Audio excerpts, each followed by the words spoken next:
So I wanted to do a video about my life and how I became a full-time musician. I don't really know if anyone's going to be interested, but I thought I'd put it out there anyway. You know, I've never laid it out in words before, but for any of my subscribers who might be interested how I got here, this is my story. As a school-aged teenager, I was never interested in music. I liked to draw, so I knew that I was creatively minded. Much to my parents' dismay, I was a bit of a dreamer, as my dad often called me. I never did well in school and I was never interested in anything they taught, so I just ambled my way along, doing all sorts of different menial jobs. I first picked up a guitar at 17, but soon after found myself in the army. As I was going nowhere, my parents thought this is where I needed to go to learn about life.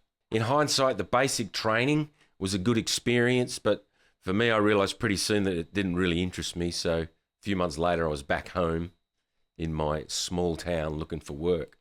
Again, my parents insisted I try out for the police force, which I eventually joined in 1991 and moved to the big city. This is where the boy became a man, not only for the experiences that life gave me, but for living in a big city as opposed to growing up my whole life in a small town. I continued mucking around with the guitar over the years. I improved slightly with my skills and began writing some very average songs. Fast forward to 26, when I meet a beautiful Canadian girl. I was smitten. We spent 3 months together, and by the time she moved back to Vancouver, I was ready to quit my life here and be with her. I was a hopeless romantic. We would write to each other, and this was 1995, just prior to emails for me, so it was handwritten. I professed my love for her and said I was prepared to sell my house, my car, resign from my career, and buy a one-way ticket to Vancouver. She agreed that this was a good idea, so in January 1996, I did that. So full of feelings and love and excitement for a new life, when I finally touched down and met her at the airport, she looked bored and irritated. Oh my God, what? I felt like I was nothing but an annoyance for her the whole day. It was weird. My feelings were so mixed. I was in this new country, freezing weather, mountains, new smell, people talk different, a whole new adventure, and this girl that I dreamt about being with for so long was giving me the cold shoulder. I couldn't believe it. So I spent a really uncomfortable night on her couch. She went to work the next day, so I went shopping for some winter clothes. When she came home from work, it was no different. The vibe I got from her was as cold as the winter I was in. And I asked her, what are we going to do tonight? And she said, wait for it, she says, I'm going out with my boyfriend. Wow, my jaw dropped. This was a nightmare. I'd just left my country, resigned from my job, my career, sold my house, and here I was. Well, I'm a proud person in the face of rejection, so that night I left. Never saw her again. I found a place to rent. I moved into an apartment that had no furnishings, no cutlery, just a lounge chair and my guitar. And this other Aussie who turned out to be a real dick. I'll spare you the next 9 months of moving 9 times, multiple jobs, and really just a shitty time. I was ready to come home again with my tail between my legs when by pure chance I met a music producer. He invited me to come to his house and sing for him. This is the moment when my life really changed. He wanted to do an album with me. I couldn't believe my luck, but my visa was almost up. Well, the record company sponsored me and I got an extension to the visa to do the album. I was paid a retainer, so I didn't have to work. I just had to write more songs. So the next 9 months was spent recording in this studio with all of these amazing musicians. I'll fast forward through this, but by the time I returned home, I had an album. I was excited to come home with something. I had some local radio play. I got on the cover of the TV Week with a 2-page spread. I felt like I was on the verge of something really big. The problem was that I was still green. I was 27 and had never even done a gig before. I was terrified of performing, but in the end, the album went nowhere. It wasn't really very good. I thought it was at the time. I was still in touch with my producer and I was supposed to perform in France and other places in a showcase for the record company. But I knew I didn't have the skills to do it. And to be honest, I was relieved when it didn't actualize. I remember singing 2 songs on local radio here, and I was terrified to do it. With weeks leading up to it, I was scared shitless. I rushed through it. I played and I sang too fast. I was just overwhelmed in my own mind. So after some time of working part-time in a bottle shop and living back at my parents' house, I decided to start a band. At that time, I could only play rhythm guitar, so I needed a soloist and a female singer. After finding some other musicians, I learned all about MIDI and backing tracks.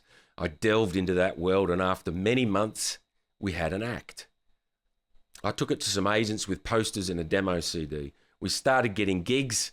I was still terrified of performing, but I thought if a music producer wanted me to do an album, I must have something. So I persisted. I worked very hard on our rep, making the backing tracks, learning the songs, rehearsing, learning about recording. I did a year's course in Photoshop and other applications. So over the next 5 years, I had a sequenced band with many different members coming and going, but things were not going as I would have liked. I kept hiring lead guitarists who were a nightmare to work with, letting me down all the time, quitting after weeks of rehearsals because they found a job in another band. I just couldn't be bothered. Female vocalists who thought they were rock stars. Literally, oh my God, literally, I'm not joking. That's a whole other story. Quite a funny one, but wasn't at the time. But in the end, I decided to go for it myself. I bought an electric guitar and a digital guitar processor. Now I had to learn how to use that while still being booked for gigs. Well, I sucked. I sucked for a long time, but each time I sucked, I went home and practiced so I would suck less the next time. That was my motivation. But that decision opened up the door for me to hire 2 female singers instead of 1. This was the changing point, and once I found the right combination, we were fantastic. Everyone had a great ear for harmony, and we'd be doing 3-part harmonies in almost everything. We became super tight. The girls would do these choreographic dance moves. We started getting bigger gigs. We even added a drummer in the band, which was a nightmare, both with having to redo every backing track, panned left with a click, and the personality of another diva for a drummer. A lot of egos in music. And this is why I push back on people bashing backing tracks. It's not just about backing tracks. It's about doing it solo and not having to rely on anyone else. That's really the main reason I got into becoming a soloist. So to those backing track haters, what are you going to do? Anyway, but we were getting booked out. I was improving every week on guitar and ended up a pretty good player. But after about 5 years, one of the girls left. I could never find another girl with the same stage personality or a good ear. I persisted with audition after audition, which is yet another story within itself. Think American Idol in the first rounds. It's real. Some crazy people out there that think they have it, but absolutely don't.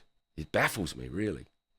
So here I am at 35 years old now, with hundreds of gigs in experience, but no band.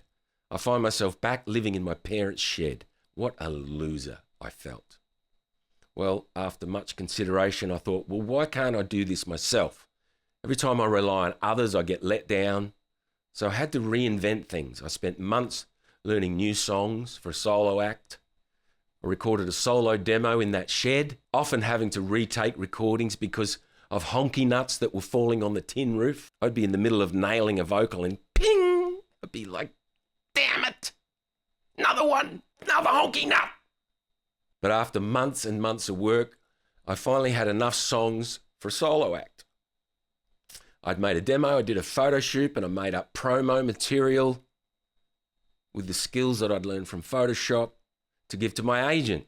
So the first gig came in very slowly. Again, I found myself nervous because here I was on stage by myself this time. I've never felt like a front man, but I had to fake it to make it. Slowly but surely, I got better and better, more comfortable on stage. And then one day at a gig, I got asked if I do weddings. I had never done one, but again, I had to fake it to make it. And I said, yes, I do. And I gave her a business card. Now, up to this point, I was getting a 200, 250 a gig, but I quoted her 500. She booked me straight away. I thought, hang on, I'm onto something. So I did the gig and they loved me and it was easy. So at that point, I decided to get another photo shoot done, wearing a suit and looking very corporate and professional. I came up with a name, The Dinner Singer. Yeah, it's got a bit of cheese dripping off it, I know. But that's what I came up with anyway, and created some promo material and booked myself a stall at an upcoming expo for wedding suppliers. I picked a stall in front of the one and only cafe at the expo and sang for 2 days in front of people. By this time, I was a proficient guitarist and a pretty good singer, and the response I got was overwhelming. The fact that I'd added a DJ service to the act was critical. Instead of just 3 hours, I was now booked for 6 hours, so I could charge twice the price. People were scrambling to get my business card. I ran out of promo literature during the event, and I had a bucket load there. My awesome friend, who was my promo girl, had to write my details down on a pad. Well, 3 weeks after the expo, I was inundated with emails and calls and pretty soon filled out my calendar over the next 18 months with weddings every weekend. Well, fast forward 10 years and 10 first place awards for best wedding entertainment in my state, which I milked. You got to milk whatever you got. Plus gigging at pubs and corporate events. I felt like I'd made it. I'd bought a house. I was easily paying the mortgage, and perhaps more importantly, I had done thousands of gigs, and it was now a legitimate act. I'd finally done what I started out to do in my parents' shed, and even further back, which was to make a full-time living out of music. I never wanted to be a star. I just wanted to make a living doing what I enjoyed. And I did it. So this is obviously the quick version of events. I've had many setbacks, letdowns, great gigs, shitty gigs, amazing places I've performed, great people I've met, terrible people I've met and gigged for. But I guess that's life. I have many stories, both funny and not so funny. But I'm at that point now where I'm still gigging several times per week, and I'm pretty much on autopilot. Most weekdays I don't even need to pick up the guitar unless I feel inspired, because once you're working so much, the gigs are the practice. So once the lockdown happened, I decided to start a channel. I didn't really know what to post. I tried some tutorials, some bits of advice, but after 4 years, the traction is very slow. But if there's anything I've learned in life, is that things don't come to you straight away or right when you want them. You have to build your knowledge slowly over time and persist in what you're doing. This is my philosophy, right? Don't expect instant results. This goes for anything in life, and although things are looking pretty lean with this YouTube venture, I will persist. I really enjoy talking to strangers around the world who say that they've benefited from some of my videos. It gives me a great feeling that I'm actually doing something positive in the world, as small as my part is.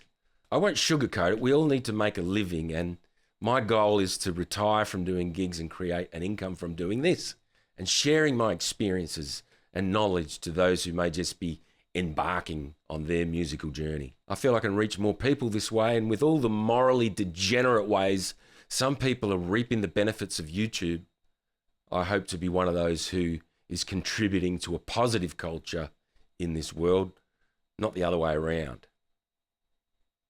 So thank you for making it this far. I have no idea if this will be of any interest to anyone. Time will tell.